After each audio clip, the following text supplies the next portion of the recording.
Coast, 10 a.m. out west. I'm John Bachman. Hi, everybody. I'm Bianca De La Garza. Developing this hour, Jack Teixeira is due in a Massachusetts federal courtroom today. Federal prosecutors are now highlighting the Air National Guardsman's high school social media posts about what they say is violence and murder. They also say he remains a threat to national security and a flight risk. These new details are disclosed in court documents released today ahead of his detention hearing. The 21-year-old National Guardsman faces charges under the Espionage Act for leaking highly classified military documents. Prosecutors also allege in their filing that Teixeira tried to destroy evidence after news outlets began reporting on the leaks. Questions, though, remain about how and why Teixeira had such a high-level security clearance. Well, we'll see what is unveiled today as you look live there at the courthouse. Again, moments from now, Teixeira will be appearing there. Now, we also learned the Air Force has suspended 2 leaders of his unit, stripping them of their access to classified information. Teixeira has been in jail since his arrest earlier this month, and as of late yesterday, his attorneys had not yet filed court papers arguing for his release.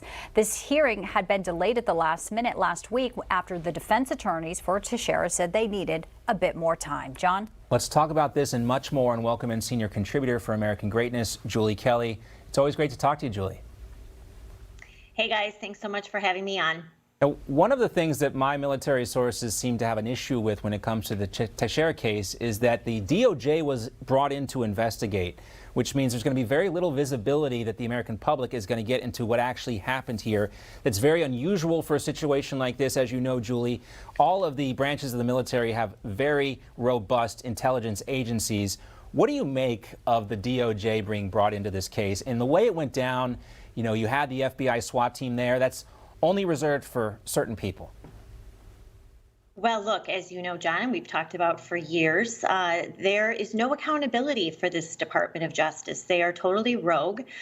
They are very accustomed to getting their way in the D.C. District Court and any other court as well, too. So they can keep all these filings under seal. They can keep hearings in private, in closed session. And the American people are going to be stripped of their ability to find out the details about this case, how it was handled, how it was exposed, and whether what he revealed is actually truth, who his sources were. Of course, this is so sketchy, as is anything connected to the Biden regime, and especially this Department of Justice. Let's move on and also talk about the Proud Boys trial. It's now in the hands of the jury. There have been so many questions about how FBI informants were used in this investigation, just like we had a lot of questions, Julie, and you always cover this so well, about the Gretchen Whitmer kidnapping investigation. Real questions about FBI informants. We also have this strange case with the former musician Praz. He apparently was an FBI informant, too. Who isn't an FBI informant these days? You know what, John? My favorite line of the entire now 4-month Proud Boys trial is Carmen Hernandez, who's public defender for one of the defendants, after another last-minute revelation about an FBI confidential human source or informant.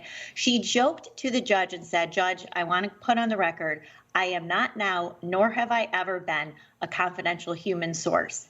That's how pervasive and quite honestly, how insidiously this confidential human source program is used by the FBI.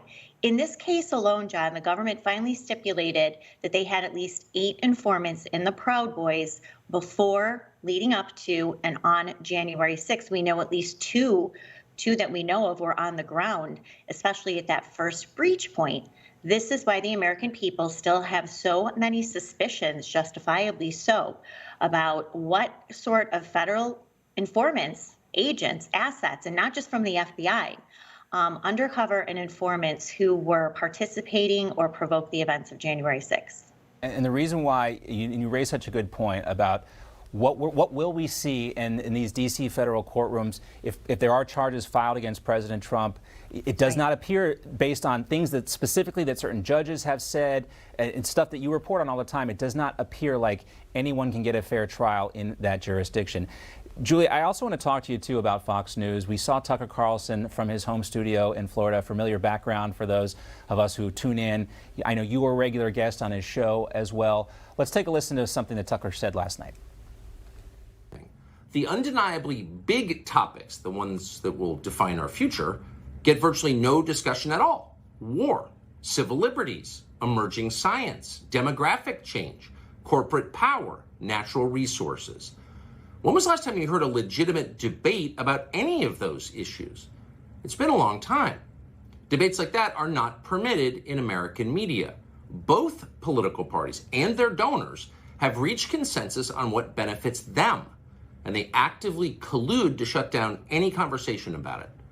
Suddenly, now, he's talking about TV, of course, but you are an exception to that rule, I think, when we talk about the broader media in general. I know you've been talking about this, too, on Twitter, Julie. What do you think is going on here?